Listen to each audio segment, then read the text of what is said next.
मेरा नाम आदिल है और जो बात मैं अब तुम्हें बताने जा रहा हूँ शायद तुम यकीन ना करो, लेकिन वो रात मैं आज भी नहीं भूला। ये वाकया 2 साल पहले का है। मैं और मेरे 3 दोस्त सलमान, बिलाल और राहील, हम सर्दियों की छुट्टियों में शमाली जंगलात की तरफ गए थे। मंदर हुसैन था, दरख्तों पर बर्फ जमी हुई और हवा इतनी ठंडी जैसे किसी ने सांस रोक ली हो। हमारा प्लान था कि 3 दिन कैंप लगा कर रहेंगे, फिर वापस शहर आएंगे। लेकिन तीसरे दिन हमें एहसास हुआ कि हम वहां अकेले नहीं थे। पहली रात सब ठीक गुजरी। आग जल रही थी, चाय बन रही थी और हम हंसी मजाक कर रहे थे। अचानक राहील ने कहा, यार तुमने सुना? सब खामोश हो गए। तो कहीं से कोई अजीब सी आवाज आ रही थी, जैसे बर्फ के नीचे से कोई चल रहा हो। हमने सोचा शायद कोई जानवर हो, लेकिन जब मैंने टारच उस समत में मारी तो दरख्तों के बीच 2 चमकती आंखें दिखाई दें।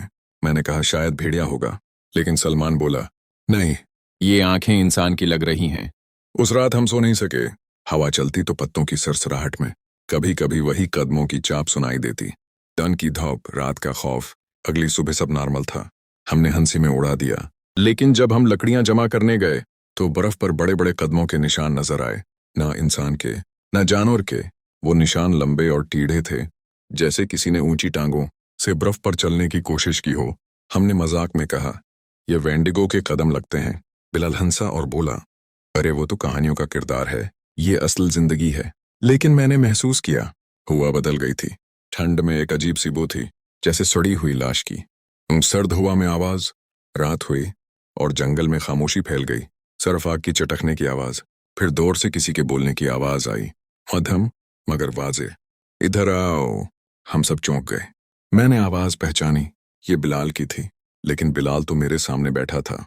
मैंने उसकी तरफ देखा, उसके चेहरे का रंग सफेद पड़ गया। आवाज दोबारा आई, इधर आओ बिलाल। बिलाल उठा और बोला, ये मेरी माँ की आवाज है, वो मुझे बुला रही हैं। हमने उसे रोकने की कोशिश की, मगर वो आग से दूर अंधेरे की तरफ चल पड़ा। टॉर्च की रोशनी उसके साथ गई, फिर गायब हो गई। हम दौड़े, बिलाल का नाम पुकारा, मगर कोई जवाब नहीं। जहां वो गया था वहां बर्फ पर एक लंबी खाई बनी हुई थी और उसके साथ साथ 4 नोकीले निशान, जैसे किसी जानवर ने जमीन नोची हो। हम वापस कैंप आए। दिल कांप रहा था। रात भर आग नहीं बुझने दी, लेकिन सुबह जब जागे तो बिलाल की जगह खाली थी और उसकी जगह बर्फ पर एक हिरन का खोपड़ा पड़ा था। शाम तक हमने जाने का फैसला किया, लेकिन वापसी का रास्ता बर्फ से बंद था। हर समत एक ही मंजर, एक ही दरख्त, जैसे जंगल हमें जाने नहीं दे रहा। फिर हमने वो देखा, दरख्तों के बीच एक लंबा सौखा जिस्म, चेहरा हड्डियों का, सिर पर सींग और आंखें बर्फ से ज्यादा सफेद। वो आहिस्ता आहिस्ता हमारी तरफ बढ़ा। इसके साथ ठंडी हुआ चली। आसपास की आग बुझ गई। मैंने सिर्फ इतना सुना, तुमने भूख को जगाया है। सलमान भागा, मैं पीछे। राहील के कदम कहीं गायब हो गए। मैं अंधेरे में गिरा और जब आंख खोली तो सुबह हो चुकी थी। चारों तरफ बर्फ थी। मैं अकेला था। दोस्त कहीं नहीं। मैं शहर वापस आया। लोगों ने यकीन नहीं किया। पुलिस ने जगह देखी, मगर वहां सिर्फ एक लाश मिली, और वो भी हिरण के सैंगों के साथ मिली जली।